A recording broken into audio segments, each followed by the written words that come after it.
आयुष श्रीमती लीना जौहरी जी,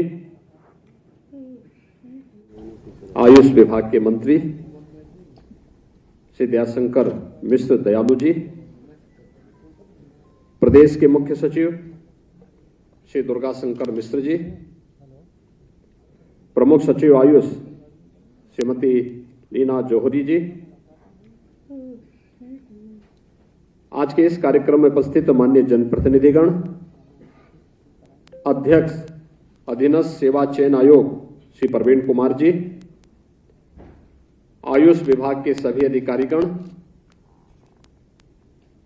नवचयनित की प्रक्रिया के संपन्न होने और 393 होम्योपैथ फार्मासिस्ट के सफलतम नियुक्ति होने के उपरांत आज नियुक्ति पत्र वितरण के अवसर पर मैं आप सभी नवचयनित होम्योपैथ फार्मासिस्ट को प्रदेश शासन की ओर से हृदय से बधाई देता हूं। उत्तर प्रदेश अधीनस्थ सेवा चयन आयोग को इस पूरी प्रक्रिया को पारदर्शी तरीके से संपन्न करने के लिए हृदय से धन्यवाद भी देता हूं। हम सब जानते हैं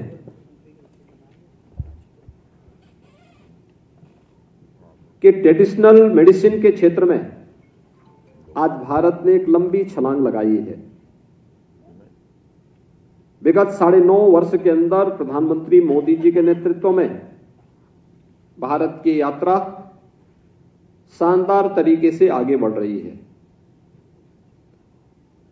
और इस सदी की सबसे बड़ी महामारी इसका उदाहरण भी है।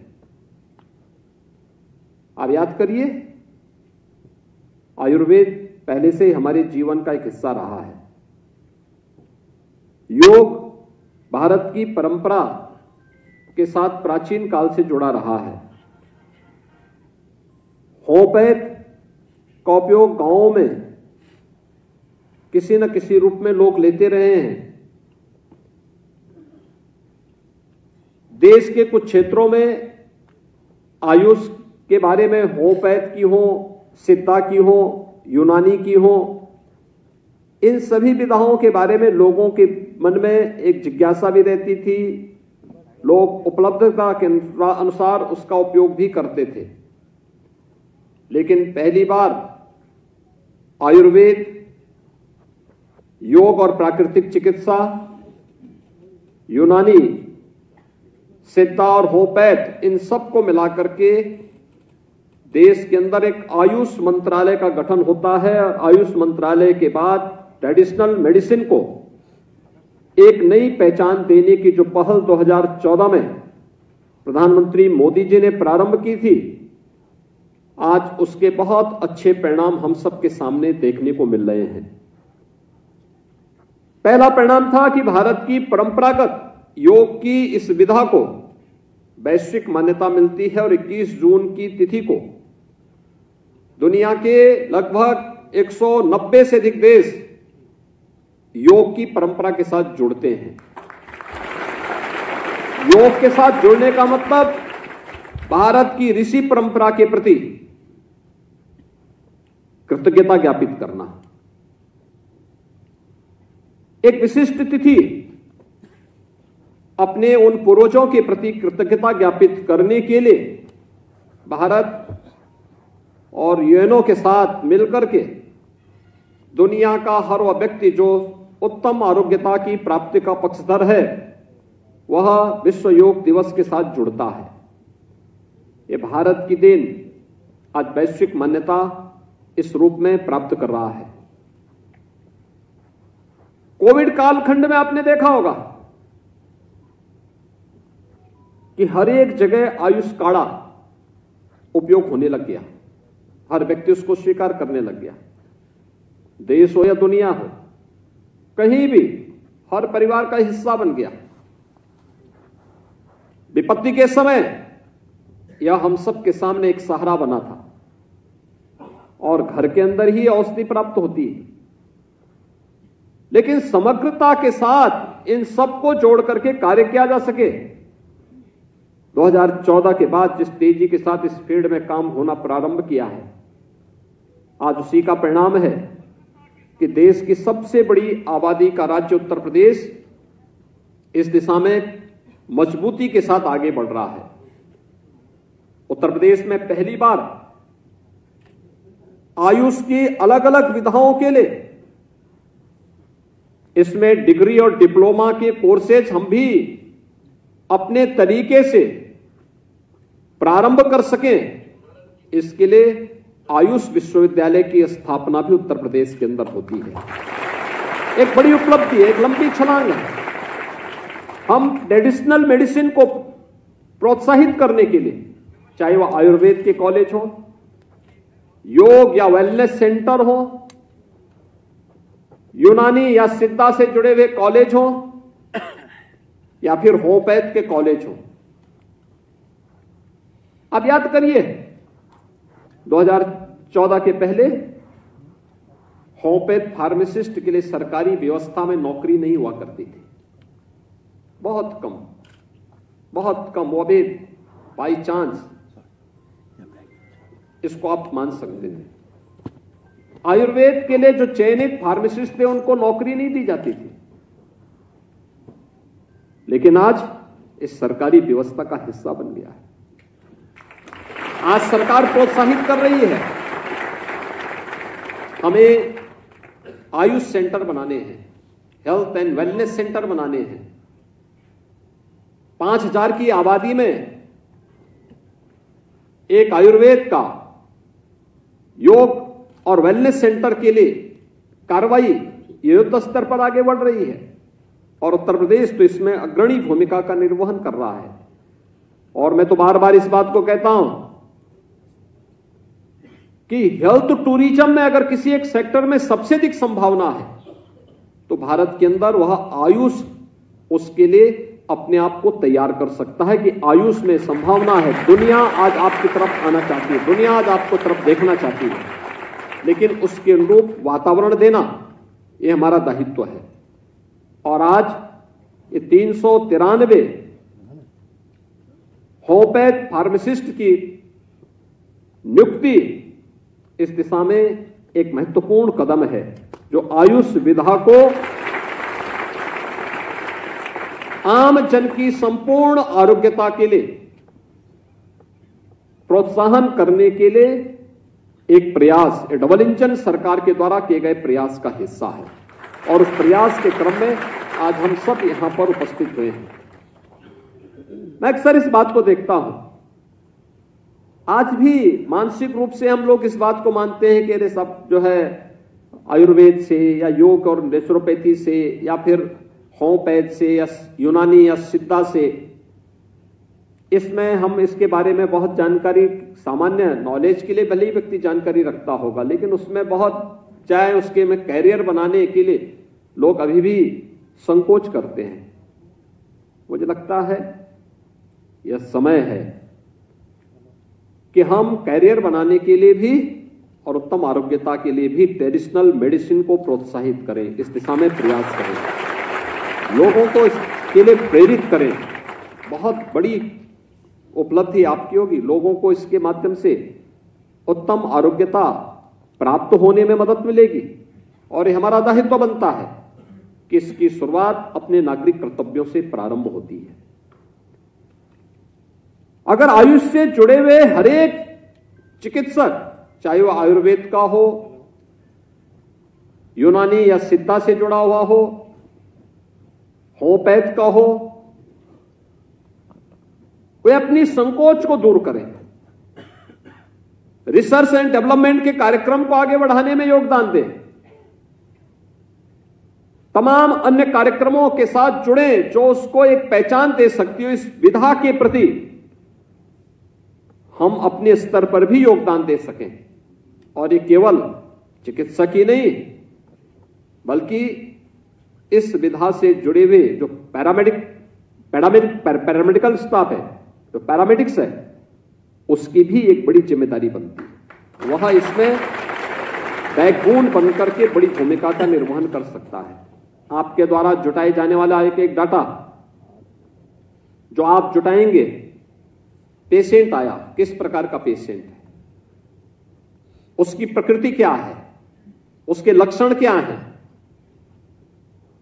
पृष्ठभूमि क्या है, इन सब के बारे में थोड़ी जानकारी लेकर के अगर एक डायरी मेंटेन करके आप तैयार करेंगे तो आप देखेंगे आपके पास एक अच्छा खासा डाटा तैयार हो जाएगा। और फिर उस पर एक स्टडी रिपोर्ट तैयार करना, ये धीरे धीरे करके आप देखना, वो एक रिसर्च का बेस आपका तैयार करेगा और वही रिसर्च बहुत सारे लोगों के जीवन में परिवर्तन लाने का माध्यम बन सकता है। आप याद करिए, जब होम्योपैथ के बारे में सामान्यतः ट्रेडिशनल मेडिसिन होने के नाते आयुष का इसके पार्ट बनाया गया। इसका जन्म जर्मनी में होता है, लेकिन इसकी मीठी मीठी गोलियां आज भी एक सामान्य व्यक्ति भी लेने में परहेज नहीं करता, क्योंकि उसको मालूम है कि बच्चा हो या बुजुर्ग, किसी भी उम्र का व्यक्ति वो आराम से इसकी गोलियों को ले लेता है और फिर उसके प्रभाव को भी समझता है, उसके प्रभाव को भी अंगीकार करता है। इसलिए बड़ी भूमिका के साथ आपको कार्य करना है तो सबसे पहले अपनी जिम्मेदारियों का निर्वहन करना। जहां ड्यूटी दी जाए वहां पे रह करके, पूरे समय रह करके, अतिरिक्त समय में भी अगर हम कार्य कर सकें तो अपने कैरियर को बनाने के लिए जिस विधा का आपने चयन किया है, इस विधा के प्रति आपकी एक कृतज्ञता होगी कि आप इस विधा को मजबूत करना चाहते हैं। अन्यथा अगर आपने नौकरी प्राप्त करने के बाद आप अपनी ड्यूटी पे न गए, वहां पेशेंट के साथ आपका व्यवहार ठीक नहीं होगा, तो फिर यह न केवल एक कृतज्ञता होगी बल्कि अन्य लोगों को हतोत्साहित करने वाला भी होगा। क्योंकि लोगों को फिर होगा कि साहब ये तो एक औपचारिकता है, एक औपचारिकता से जीवन नहीं चल सकता, व्यवस्थाएं नहीं चल सकती हैं। हम जब अपने अधिकारों की बात करते हैं तो इन्हीं सब बातों को लेकर के हमेशा चर्चा होती कि अधिकार से महत्वपूर्ण अपने कर्तव्य होने चाहिए। कर्तव्य, हमारा कर्तव्य क्या है? समाज के लिए, राष्ट्र के लिए, व्यवस्था के लिए, आने वाली पीढ़ी के लिए हम कहां ले जाना चाहते हैं, ये उसमें एक बड़ी भूमिका का निर्वहन करेगा। और मुझे लगता है कि जिस दिन भारत का हर नागरिक, चाहे वह किसी भी क्षेत्र का हो, अपने अधिकारों को गौण करके अपने कर्तव्यों के प्रति जागरूक हो जाएगा, भारत को दुनिया की बड़ी ताकत बनने से कोई रोक नहीं सकता। भारत दुनिया के एक महाशक्ति के रूप में स्थापित होगा। हमें उस दिशा में प्रयास करना चाहिए और ये हर भारतवासी का दायित्व बनता है, जिस भी क्षेत्र में काम कर रहा है। आज का ये कार्यक्रम देश प्रदेश के अंदर प्रधानमंत्री जी के विजन को, आयुष पद्धति को मजबूती प्रदान करने का एक माध्यम है। जैसे यहां पर 393 होम्योपैथ से जुड़े हुए फार्मासिस्ट को आज नियुक्ति पत्र वितरित किया गया। इससे पहले आयुर्वेद से जुड़े हुए पैरामेडिक्स को भी हम लोगों ने इसी प्रकार से नियुक्ति पत्र उपलब्ध कराए थे। अन्य विधाओं के प्रति भी इसी प्रकार के कार्यक्रम चल रहे हैं। अभी हाल ही में हमारी कैबिनेट ने योग और प्राकृतिक चिकित्सा से जुड़े हुए उन लोगों को जिनकी डिग्री अब तक उत्तर प्रदेश के अंदर मान्य नहीं होती थी, उसको मान्य करने के लिए भी एक नए कदम को आगे बढ़ाया है कि योग और प्राकृतिक चिकित्सा ये विधिवत तरीके से उत्तर प्रदेश के अंदर हम लोग उन डिग्रियों को मान्य करें जो किसी मान्यता प्राप्त शासकीय व्यवस्था के अंतर्गत मान्यता प्राप्त कोई डिग्री है, कोई डिप्लोमा है, उसको हम प्रदेश के अंदर भी मान्य करेंगे। और उस प्रकार की डिग्री और डिप्लोमा कोर्स उत्तर प्रदेश शासन भी अपने यहां से आयुष विश्वविद्यालय के माध्यम से या डायरेक्टरेट के माध्यम से इस प्रकार के कार्यक्रम संचालित होंगे, जिससे अधिक से अधिक क्षेत्र में लोग हेल्थ एंड वेलनेस के कार्यक्रम को, उस प्रकार के सेंटर का संचालन कर सके और ट्रेन्ड मैन पावर उन्हें उपलब्ध हो सके। इसके लिए राज्य सरकार तेजी के साथ कदम बढ़ाते हुए कार्यक्रम को आगे बढ़ाना चाहती है।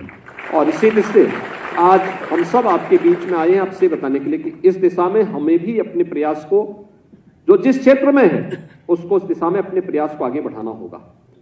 एक पारदर्शी चयन की प्रक्रिया अधीनस्थ सेवा चयन आयोग ने प्रारंभ की है। आज आप देख रहे होंगे कि अमूमन जिस प्रदेश में लोक सेवा आयोग के परिणाम को आने में 1.5 साल 2 साल लगते थे, आज 6 महीने से 9 महीने के अंदर ये परिणाम सामने आ रहे हैं। उत्तर प्रदेश के युवाओं को नौकरियां मिल रही हैं। अधीनस्थ सेवा चयन आयोग लगातार इस दिशा में कार्य कर रही है। शिक्षकों के चयन की पूरी प्रक्रिया को भी उसी पारदर्शिता के साथ आगे बढ़ाने का कार्य हुआ है और इसी का परिणाम है कि विगत 6 वर्ष के अंदर लगभग 6 लाख यूपी के नौजवानों को हम लोगों ने प्रदेश के अंदर नौकरी, सरकारी नौकरी देने में सफलता प्राप्त की है।